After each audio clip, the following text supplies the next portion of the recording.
The first time I saw the alien sisters, they were eating dirt like animals and cry without sound. That image still burned behind my eyes. The way their thin, translucent hands scooped red Martian soil into trembling mouths. The way their enormous black eyes darted at every shadow, as if the universe itself was hunting them. I should have turned away. Everyone else on Outpost K, 17 would have, but I didn't. And that choice would cost me everything and give humanity more than it ever deserved. Outpost K, 17 was a forgotten place, bolted onto the rusted edge of Mars Vias Marineris. No tourists, no diplomats, just freight handlers, engineers, and people like me, Jonah Rook, former xenobiology grad student turned ration clerk after the university shut down funding for non-human empathy studies. We weren't supposed to see aliens like that. Officially, first contact species came through channels, treaties, escorts, translation AIs. Anything else was considered hostile or illegal, especially refugees. And yet there they were, 2 of them, starving. Sisters, though I didn't know that yet. What I did know was that a station security saw them first. They'd be spaced without paperwork. But that was only the beginning. They were hiding in Cargo Bay C, behind a stack of obsolete oxygen scrubbers. The older one noticed me first. She stood, or tried to. Her legs shook violently, folding beneath her like broken stilts. She hissed a warning in a language that sounded like glass being crushed underwater. The smaller one clutched her side, eyes wide, jaw quivering. Fear. I recognized that. It looked exactly like human fear. My pulse thundered in my ears as I raised my hand slowly. Easy, I whispered, even though I knew they couldn't understand English. I'm not security. The older sister tilted her head, her pupils dilated, reflecting me back at myself like a distorted mirror. Then her stomach made a sound I will never forget. A hollow, echoing click, like a dying engine. What I saw next changed everything. I broke protocol. I brought them food. Real food. My rations. Protein gel, nutrient bars, filtered water. Everything the human body needed to survive 6 months in vacuum-adjacent hell. I slid the package across the floor and backed away. They stared at it as if it might explode. The younger sister crawled forward first, sniffing. Her gills fluttered. She touched the gel packet and burst into tears. Actual tears. Within seconds, they were devouring everything, their bodies glowing faintly as they metabolized nutrients far more efficiently than humans ever could. Color returned to their skin, iridescent blues and violets rippling like oil on water. I should have been terrified. Instead, I felt something else. Purpose. But I didn't yet understand the danger I'd invited. They stayed hidden for 3 days. I smuggled food. I disabled a sensor grid. I lied to my supervisor. Each lie stacked heavier than the last. My sleep fractured into short, haunted bursts filled with dreams of eyes watching from the stars. On the 4th day, the older sister spoke, not with sound, with thought. Human Jonah, the voice said inside my skull, calm and unbearably sad. You should not help us. It will end you. I swallowed hard, knees weak. You're telepathic. A crude word. We share resonance. The younger sister pressed close to her, fingers digging into alien flesh. We are hunted, she added, her mental voice trembling, by our own kind. None of us were prepared for that truth. They were from the Ilithian Concord, an ancient civilization humanity had only glimpsed through telescopes and broken probes. To us, the Ilithians were gods of logic, masters of stellar engineering, creators of suns' forges and living ships. But gods could starve too. The sisters, Kale and Mira, were genetic anomalies, born capable of something forbidden, empathy. In the Concord, empathy was considered a defect, a destabilizing force.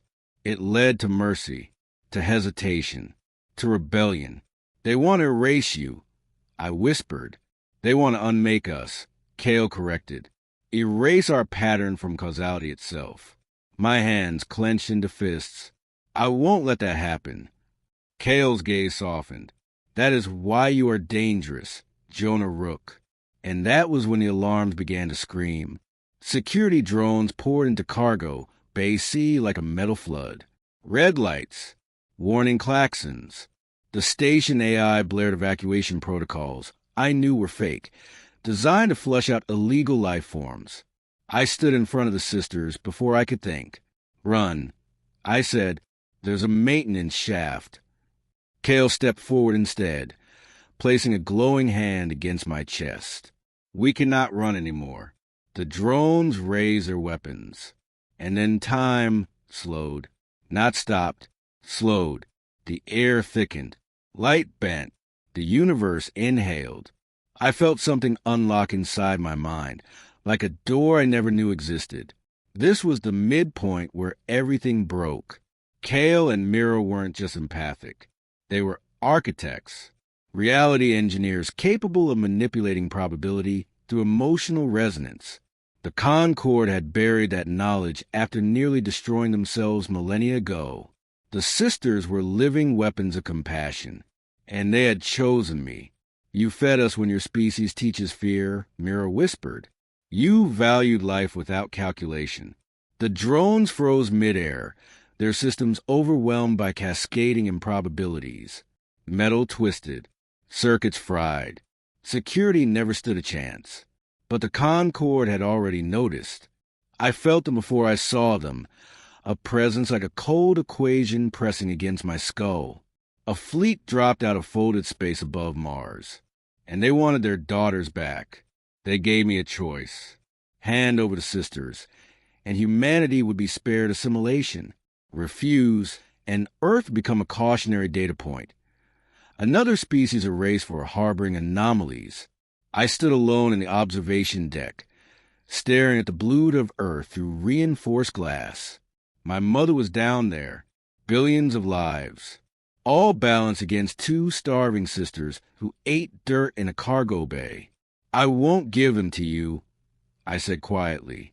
The Concord spoke as one. Then you choose extinction. Kale stepped beside me, her presence warm and steady. No, she said. He chooses transformation. What happened next was not a battle. It was a revelation. The sisters didn't attack. They shared. They opened themselves fully, broadcasting empathy across frequencies no human technology could detect, across the void, across ships, across minds that had never known anything but logic.